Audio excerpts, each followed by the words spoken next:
This is Dr. Steve with Rockwall CPR. We've been asked so many times, can you put together a really good first aid kit? So we did. So why might you need a first aid kit?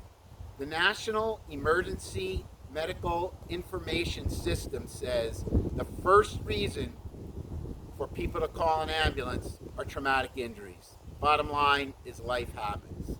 So first and foremost, how are you going to carry the kit? What kind of bag do you get? Well, this gives you every option possible. Number one, carry it like a briefcase. Number two, carry it on your shoulder or cross shoulder. Number three, you can slide it through back here, carry it on your belt. You can change the strap position to these strap holders in the back and carry it like a fanny pack behind you or in front of you. You can carry it any way you want. I love this bag for that reason. So we're going to make a video on how to use each component of the kit, but very important to see what the kit is. First thing is trauma shears, and I am going to show you this on this video. This is double folded terry cloth towel, and this cuts right through it. So really important to have high quality pair of scissors. Pen light. If it's dark, you need a light. Check somebody's eyes, you need a light. Marker. A pen. Saline eye wash. Really important. Other side. What's this? A tourniquet.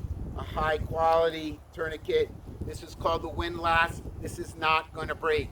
This is a high quality, unlike most of the tourniquets that are out there. So what's in the front pouch? Let's open this up and go through it. There's a lot of stuff. This is packing or compressed gauze. Open it up, you can pack a wound. You need gloves. It's kind of windy, so I'm going to put these back in my pocket. But you need gloves, and you don't want to be fiddling with little bags, so you want easy access gloves. Rolled gauze, 2 rolls of rolled gauze. Band-aids. I have a thing about band-aids. You want the fabric band-aids. So these are 3/4 by 3 inch, a 2 inch by 4 inch, and a 3 inch by 4 inch. Really important to have good quality band-aids that actually stick. Blister pads, blister bandages. We have iodine prep pads as well as alcohol prep pads, 10 of each. And this list is on our website. And it's stored in these handy pouches right up front. Tweezers, very, very important. Get a stinger in you, you can pull it out with a pair of these tweezers. And if the tweezers don't work, well, we have included these sterile blood lances or MediPoints, great for getting out splinters. These are awesome. I personally use these all the time. Triple antibiotic ointment, not 1 pack, 10 packs.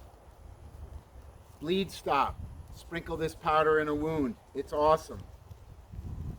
Steri strips. You want a wound to stay closed. Steri strips, again, a lot of personal experience with this. These are fantastic. So that's in the front pouch. How about what's in the back pouch? Lots of stuff. Yes, a couple of vomit bags. Kind of important. We have tape. Self-adhering tape. We have plenty of Q-tips, 50. We've even thrown in a bonus of a wrap, an elastic bandage wrap. These are awesome with Velcro. You have an instant cold pack. You have an instant hot pack. What else is in here? Well, if you need to get to the gauze pads, you can get to them nice and quickly. Very, very important. What else is in here? Burn pad. These are just fantastic. Personal use with those too. So that's what's in our bag. Oh, and we forgot. Emergency blanket. Really, really important. So if you go to our website, the link is below. You'll see in the notes, there's a link to the page. All these components are listed. This is a fantastic pack. The bottom line is be prepared. Life happens. The next video, we'll go over how to use each of the components in the pack.